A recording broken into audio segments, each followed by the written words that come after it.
Welcome to the one and only Interior Design Book Podcast, Decorating by the Book, hosted by Suzy Chase from her dining room table in New York City. Join Suzy for conversations about the latest and greatest interior design books with the authors who wrote them. Hello, my name is Caroline Clifton Mogg, and I am the author of The Comforts of Home, which is a book I wrote about thrifty and chic decorating ideas, making the most of what you have, which must be a good lesson for life. Last year, I had some blue and white toile wallpaper hung on the wall behind my bed. It was a very, very small change, but it made such a big difference in my bedroom. It changed the whole room. The Comforts of Home is all about the small changes that can make a big difference in our home. So how did you get into interior design and writing? Well, looking back at it, which I was thinking about, I was the child who had the doll's house when I changed it around every day or every week, even when, the furniture was the little matchboxes and things. So there must have been something there. But professionally, I got into it. I was working at Condé Nast in London and writing reports on shops. And Brides magazine had a new editor, who was the wonderful Drusilla Bifus, who asked me if I'd like to have a go at writing about interiors. What an opportunity. I had no idea what an interiors editor did. But I realized I'd been given the best chance in the world. Then I went to a Sunday newspaper, and then I went to Harper's and Queen, where I had the unimaginable luxury of writing about anything and anybody I wanted to, as long as it was interesting. Dream job, really. So that was how I got started. I've heard you say you think interior decoration has become far more important in people's lives. I'd love to hear about that. Well, in this country, at least, interior decoration for a long time was considered rather like food was, rather bad form to talk about. You didn't go to a dinner or to somebody's house and remark on their pictures or in the same way it was considered terribly rude to say that you liked eating it and how was the pudding made and so on. It was just there. After the war, interior decorators here had to go in to grand houses through the servants' entrance. And I think in the US, it was considered a smart and indeed an essential thing long before here. And now it is, which is great. But it was sort of almost infra dig, really, which sounds odd. You also talk in the book about the word comfort and how it's used lightly these days. But for centuries, and this is what I learned in your book, there was no such word. Now I feel like we're all consumed with comfort everywhere in our homes, in our cars, in our mindset. Can you chat a little bit about the concept of comfort? Well, when I said there was no such thing, the word comfort originally meant to add strength, to console or to soothe, and used as a noun in the sense of she was my comfort. And from then it slowly, very slowly, developed into having this other meaning of, well, I think actually it's a bit to do with, by the 18th century, the French had started to make comfortable chairs, which was, in England, they were still making chairs with hard backs and so on. And suddenly the French started to make upholstered chairs. And if you look at those paintings of the 18th century, you see people sort of reclining in chairs and reading in chairs. And that was, as far as I can see, the beginning of comfort in the sense that we understand it now. Thinking about comfort and thrift, they're not awkward bedfellows as long as you keep the original meaning of comfort in your planning, because it's all about making people feel welcome. I think that's really important, and inviting and warm, which isn't at all the same thing as being extravagant. And I think comfort equates with generosity, making those who come to your house feel comfortable so that when they walk in, they think, oh, this is nice.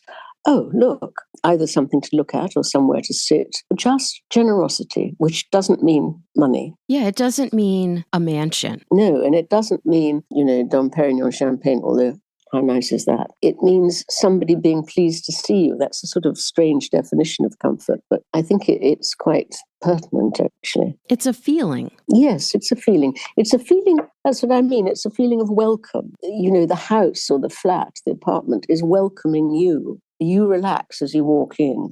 In The Comforts of Home, you wrote, home is always important, but during uncertain times, when the wind seems to blow a little colder outside, people's thoughts often turn towards the idea of home. Sometimes a specific, known place, but sometimes just a feeling, an image of somewhere that is always warm and safe, with the curtains tightly drawn against the storm outside. So what does home mean to you? Did the home you grew up in inform the home you live in today in Notting Hill? Home to me is definitely a feeling of security and warmth. My early childhood was spent in a house about an hour outside London on the river Thames. And there was a swing in the garden, apple trees, hens. And my parents decorated the house in what I now see as a very English style, so muted colours, linen, floral patterns on the chairs and sofas, but very nice ones, very muted, sort of pale colours everywhere. And I see now that I still do that in my flat in Notting Hill. Almost country in the city is my look now, and that definitely started when I was a child. Plus, I love dolls' houses. Do you still have your old doll houses? Well, no, I don't have the one I had when I was little, but when we first moved to Notting Hill in the early 1980s, I actually did persuade, is the better verb, my husband to commission a doll's house of the house we then lived in, which was made by a man in Bath. Wonderful house. And I spent the next few years going to all these doll's house fairs and buying or commissioning even little pieces for it. I don't have it here because it's too large to get in this flat. So my daughter's got it in Buckinghamshire. And sometimes I go and look at it and move the furniture around again. Great joy. I love that so much. Well, you know that dolls' houses were originally designed in the 17th century, I suppose, to teach young girls who are getting married how to run a house. And they were sort of educational. I mean, those ones in the wonderful museum in Amsterdam, you can see that they were used to teach housekeeping skills, you know, how the kitchen should be organized, how the bedrooms. And I think that's wonderful. Wish they did it now. There are two sections of this book. There's one, the elements, and the other is the rooms. And in that section, you write, a comfortable kitchen is almost always decorative, not only because of all the fancy paint effects, but because of all the interesting and attractive things on view. Some that have practical function, others that are displayed purely for their charm. Really comfortable kitchens, even if they have been decorated professionally, tend not to look as if they have been thought out a great deal. Instead, they often give the impression that their owner has left out pieces, functional, practical, and decorative, that he or she really likes and takes pleasure in having around. I would love for you to chat about kitchens. You know, we went through that. I don't know whether it's still in the US. I don't think it is. That phase where kitchens were designed to look like laboratories. And anything that didn't go with a sort of streamlined, or spaceships almost, was removed or putting in a cupboard. And I found even at the time that very uncomfortable, actually, the exact opposite of comfortable. I think that kitchens, you know, what I mean about the pieces you have around, the bowl, the spoon, these are really old designs. They've always been there, and they've always been, well, they haven't always been there, but they've been there since they were first made. And they were made for practical reasons, not for decorative reasons. But there's a great beauty in them. You know, if you think about a wooden spoon or a mug full of wooden spoons or good, solid bowls, I mean, they're just beautiful on their own. And so I think that that's the first element of having a kitchen that's good. I think the other element is to stop thinking about a kitchen as simply somewhere where you're cooking, and which is simply somewhere where split, splat, sploff. I think you should have pictures in it. I think you should have colour in it. I think you should have flowers, obviously. I think you should have small lamps if you can. I think you should have a chair if you've got a big enough kitchen. Even better, a sofa. Even better still, a fireplace. Wow. So that the room becomes somewhere you actively want to be. And again, you enjoy the whole process of making, cooking, and feeding, which is comfort again. There is nothing I love more than small lamps in a kitchen. Almost like a candle that's lit, Exactly. and you pour Exactly. yourself a glass of wine. It's just so nice. Exactly. Well, I think this is there is a trend now, thank goodness, towards making the kitchen more a room like another sitting room, like a reception room. And as more and more people don't have dining rooms and they eat in a kitchen or part of the kitchen, I think it's really important to make that room a room that is pleasant to come into, not somewhere just where the steak is being fried. I've got several small lamps, actually. I can look through the door. I've got 1, 2, 3, 4, 5 lamps in there, but we do eat in there as well. So, Oh, I love it. Now, do the lamps match, or are they all different? No. Don't have matching lamps. No. But I think the odd pair. But I'm very keen on, if you buy lamps by the pair, which sometimes one does, not necessarily putting them together, putting them around a room. So again, the eye is taken from, it's not seeing the expected, it's seeing the unexpected. And I think that's very important. I would love to hear the story about the time you went to the auction with a friend on a quest for 2 small bedside tables. Well, I've never forgotten this because it really made a point in my mind. This friend rang and said, "Oh, I just haven't got decent bedside tables. I need 2." And Christie's at the time had a sort of number 2 auction house in South Kensington where they sold stuff that wasn't sort of super, super expensive. So I said, "Oh, well, let's go and look. There's a furniture sale this weekend. We might find something." So we went, and there was nothing there, or it was too expensive. And she has a little house in Primrose Hill, which is a very pretty area of London. And it's sort of on 1 to 3 floors. And I thought, and there's a lot of stuff in the house, a lot of books. She's a writer and a lot of... So I said, why don't we just check that there's nothing in the house? So we went back to the house and we walked slowly up. And, under one of the piles of books, holding the books, obviously, was a table that was sort of hidden behind a door. So I thought, that might work. And then we went up another flight and she had a guest bedroom. And in the guest bedroom, again, sort of not exactly behind the door, but in a hidden corner, was another table. And I said to her, why don't we use these? We can always put the books somewhere else. And she said, fantastic. I'd never thought of that. And so we took them into the main bedroom, put them in, and they were absolutely perfect. And it made me realize that you lose the ability to look around in your own place. It takes a new eye sometimes, but also your own eye. You don't notice, and it's probably the same with you, possibly, that after a while you don't notice things because you put them there, they work, you get on with your life. But actually, sometimes it's very worth going around, picking them up, putting them somewhere else and see how it looks. You can always move them again. And I think you also need that friend with a good eye. Yes, or just a different eye, an eye that is looking anew at something.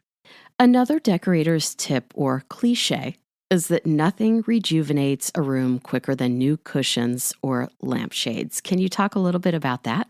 Well, I say it's a cliche because every decorator you ever speak to always says that. And of course, it is true, actually. I mean, replacing lampshades can be quite expensive, but putting new cushions in can be not expensive. And actually, the same thing as we've just been talking about the tables. Quite often, you can just move cushions from somewhere, pillows from somewhere, and put them somewhere else, and they completely change things. Or you can buy different covers and have winter and summer cushions, which I must say I do. I've got linen covers that I put on the sofa in the drawing room in the summer, and then underneath those, because I'm lazy and can't be bothered to take them all off, there are velvet covers which come on in the winter and look very nice and inviting and, again, comfortable. Lampshades, yes, of course. But as I say, I think you need a much bigger budget to do that. We live in a smallish apartment in New York City in the West Village. Super cute. But I have all blue lamps, different shades of blue. They all have black lampshades on them. It's the black with the gold inside. So it kind of brings all of my lamps together. What is your favorite kind of lampshade? Aha. Well, what I don't like, which is a better way to go around, I don't like any more of those pleated silk or would-be silk ones in cream, only because I think they've become so ubiquitous. Again, a cliche in themselves, and I just think they're boring. So I like parchment lampshades or card lampshades, or even those very nice floppy lampshades that you can buy now that almost look as if somebody's just thrown a handkerchief or a scarf over a lamp. I like that a lot. Anything, actually, that isn't pleated silk. I think yours sound terrific on a little dining table I've got. I have one with a gold painted inside because it's so nice, the reflection down onto the table. Yes. I love that. The floppy one, I'm always afraid it's going to catch on fire because it feels like it's just sitting on the bulb. I know. But they're usually over a sort of card base or something, aren't they? I don't think they'd catch on fire any more than a sort of other aligned lampshade would. I have so many old quilts, and you have some clever uses for old quilts. I'd love to hear about that. Quilts I use everywhere, actually. I mean, not quite so much now. It was a sort of, again, it was when Christie's in South Kensington had these wonderful textile sales. And of course, a lot of things would be in job lots.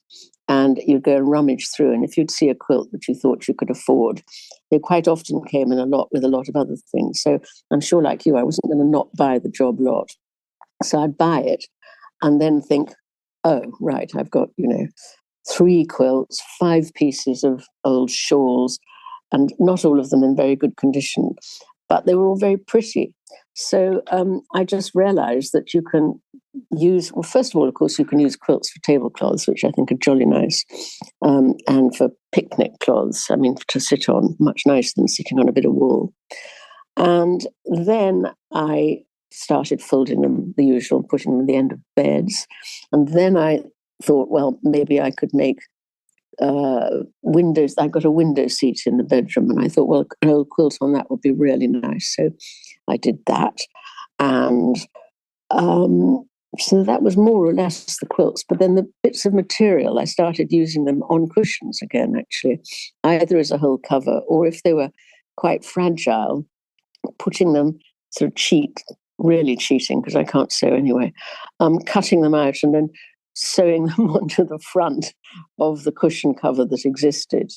And that worked jolly well, actually. It was nice. And then the other thing you can do with them is to have sort of chairs that are covered in more than one textile, which used to, again, be very fashionable, I would think, beginning of the 1900s or so. So you have the back of the chair as one material, and then you have a piece maybe that runs down the front, back of the seat and underneath, and then you might have even the arms different. And if you've got old scraps of things, it doesn't sound great, but I promise you it can look absolutely wonderful, actually.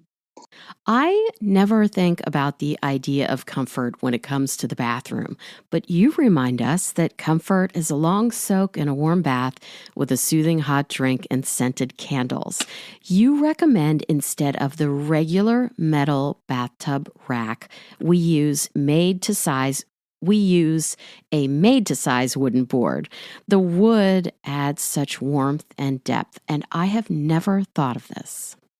Well, it's true, isn't it? I think the best sort of bath, if you're lucky enough to have one, is a bath that has a ledge beside it. So the bath is relatively close to the wall, let's say. You've got a sort of ledge, and then you can have everything and just leave it. But if you don't have that, it's pretty uncomfortable being in a bath without something to put things on, including a glass of wine or not a cup of coffee probably, but a glass of or a drink. And also, it's very nice to read in the bath. And I think wood fits that. Where can we find you on the web and social media? You can't, sorry. Just because I haven't got around to it. You see the trouble it's been for me to come on Zoom. Everybody keeps saying, maybe I'll do Instagram. My daughters both keep saying I should do that, but I haven't done it yet. Sorry. I've got one. It occurred to me when I was getting up this morning, getting ready to do this, and now you say you live in the West Village. I don't know if this comes into it at all, but we lived in the West Village in the 70s for a few years. Just wonderful. We loved it. And I know. And my godmother was a very talented artist, and she was staying with us. And she and I were walking down. We lived on Perry Street. And there was you have horizontal shutters quite a lot, which we don't here. And there was a horizontal pine shutter that somebody had put out for the garbage. And we sort of looked at that, and my godmother said, wouldn't that make a nice bedhead? And I said, yeah. So we carried this horizontal pine shutter back to the house, and she painted it using, inside the panels, she painted sort of exotic birds, and all round she painted flora, and then we varnished it. And that was in 1976 or 1977. And I still have it. I've had it expanded as we had larger beds, and it's just sitting in my bedroom now. And I thought, that is a classic example, actually, now I think about it, of using something that didn't seem to have any further life in it and making it something that still brings enormous pleasure. I love that so much. Oh my gosh. Where did you live on Perry Street? We lived at number 43, which had been a marbler, a sort of master marbler's house. And so it was a tiny house with little bathrooms on each floor. And he'd done each of these little bathrooms in a different sort of marble. So one, floor to ceiling, everything. So one was, sort of that browny white marble. Another was that deep pinky one. Another was the black and white one. It's extraordinary. And it had been apparently a house with a stable at the back. Before that, it was a great little house, actually. Which street do you live on? I live at West 10th and West 4th. Oh, very close to Perry. Yes. And, I first moved here from Kansas in 1996, and I had a job in Soho. So I said, I need a place close to my job. I knew nothing about New York City. So this real estate agent showed me a place on Perry at 129 Perry. And there were no lights on. It was completely dark. And I said, I love it. I just felt it. I said, I don't know where I am. Is this safe? And he laughed. He said, this is so safe. It's a sort of, we loved being there because for me, it was like Europe because, the butcher was Irish, the greengrocer was Italian, the shoemender was Polish, and the shop round the corner selling bread and so on was French. So everybody sort of understood without saying that everybody else was European, if you sort of see what I mean.